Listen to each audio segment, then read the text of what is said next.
governo dos Estados Unidos oficializou nesta quarta-feira a inclusão do ministro Alexandre de Moraes na lista de sanções do Office of Foreign Assets Control, órgão vinculado ao Departamento do Tesouro norte-americano.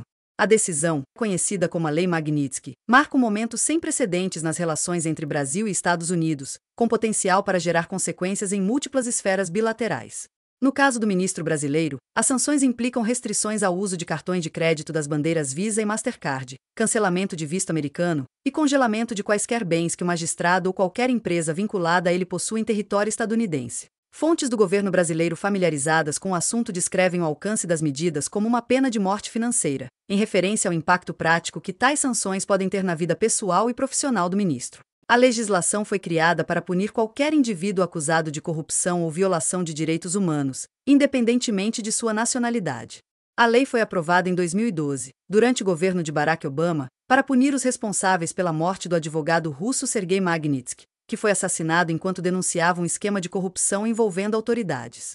Posteriormente, ela foi ampliada e, em 2016, passou a ter caráter global. Com a medida, o governo americano pode punir qualquer pessoa por meio do congelamento de seus ativos no país, proibição de entrada no território e a restrição de transações comerciais. Até 2023, cerca de 650 pessoas sofreram sanções por meio da Lei Magnitsky.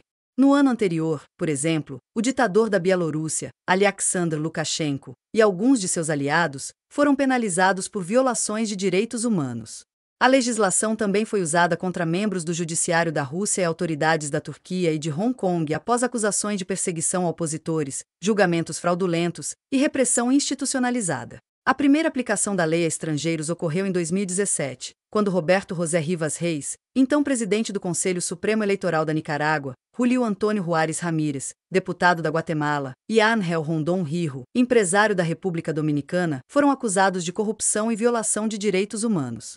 O texto da lei ainda prevê a punição de agentes públicos que impeçam o trabalho de jornalistas, defensores de direitos humanos ou pessoas que denunciem casos de corrupção.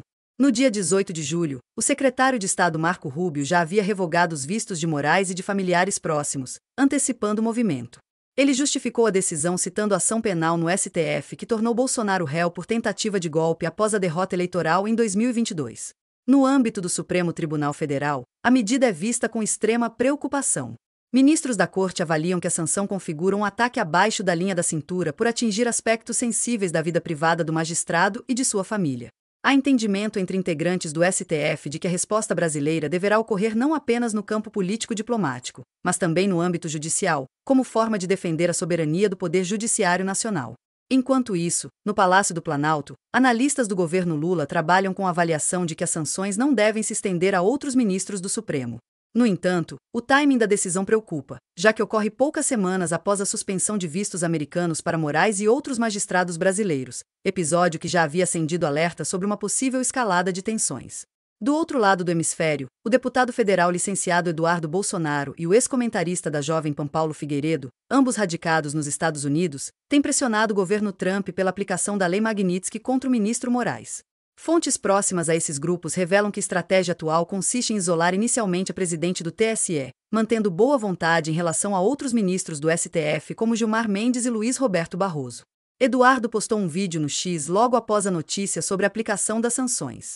O governo americano acaba de sancionar o Alexandre de Moraes. Eu queria aqui agradecer ao presidente Trump, ao secretário de Estado Marco Rubio e a todas as autoridades do Executivo e do Legislativo que se envolveram diretamente nessa tomada de decisão, reconhecendo e tendo a sensibilidade de olhar para o Brasil e entender as diversas violações de direitos humanos em curso. Quando me exilei aqui nos Estados Unidos, eu deixei bem clara a minha intenção de sancionar o Alexandre de Moraes, porque entendia que no Brasil já não existiam mais meios de se lutar contra essa tirania. Hoje, eu tenho a sensação de missão cumprida, mas a nossa jornada não vai acabar por aqui.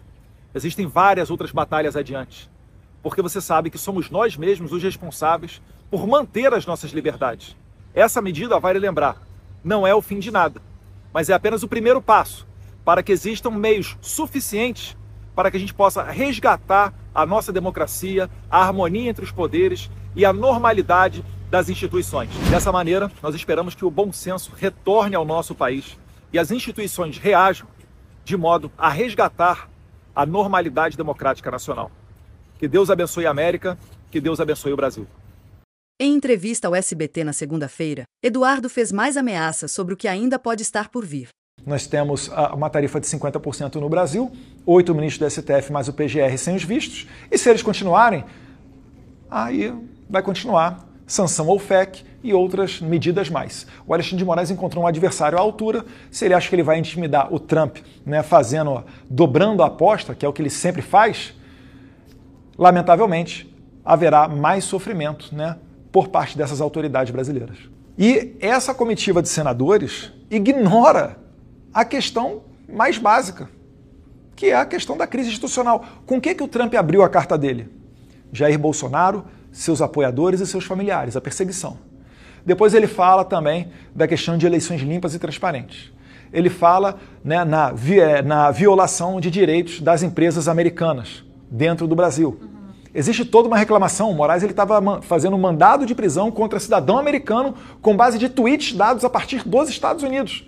Então o Trump não está atacando a soberania do Brasil. Ele está defendendo a soberania dele, os interesses dos americanos e dando tratamento no Brasil, que é um tratamento, né, de ditadura, que é o que tem sido no país. Não vão encontrar diálogo, então? Com certeza não, e eu trabalho para que eles não encontrem diálogo, porque eu sei que vindo desse tipo de pessoa, só haverá acordos daquele tipo meio termo, que não é nem certo nem errado.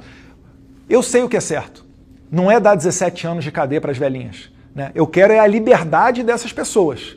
E um meio termo é o quê? 8 anos? 5 anos? Por que essas pessoas, esses políticos, nunca se expõem defendendo a liberdade dessas flagrantes injustiças?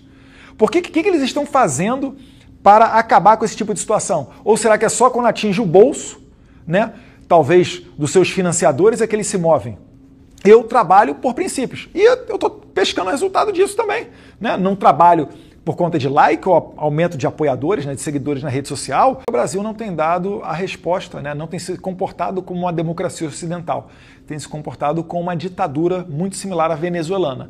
E os tratamentos dispensados a ditaduras, né, são esses de sanções, né, complicações econômicas, até porque não se gera riqueza numa ditadura. Não ache o brasileiro que poderia resolver o problema das tarifas e estaria tudo bem. Não, estaria fadado a trabalhar numa alta carga tributária para sustentar esse regime que está aí, e esse regime não vai permitir que a gente tenha eleições livres ano que vem. Vai deixar Bolsonaro inelegível, vai me deixar inelegível, um monte de gente do PL responde dentro do STF e sempre com processos baseados naquilo que se fala, quase nunca é problema de corrupção ou qualquer coisa desse tipo. Então, existe uma judicialização, né? Existe uma estratégia, que eles falam aqui, weaponization do judiciário. O Trump sofreu com isso e não quer que outros países também sofram.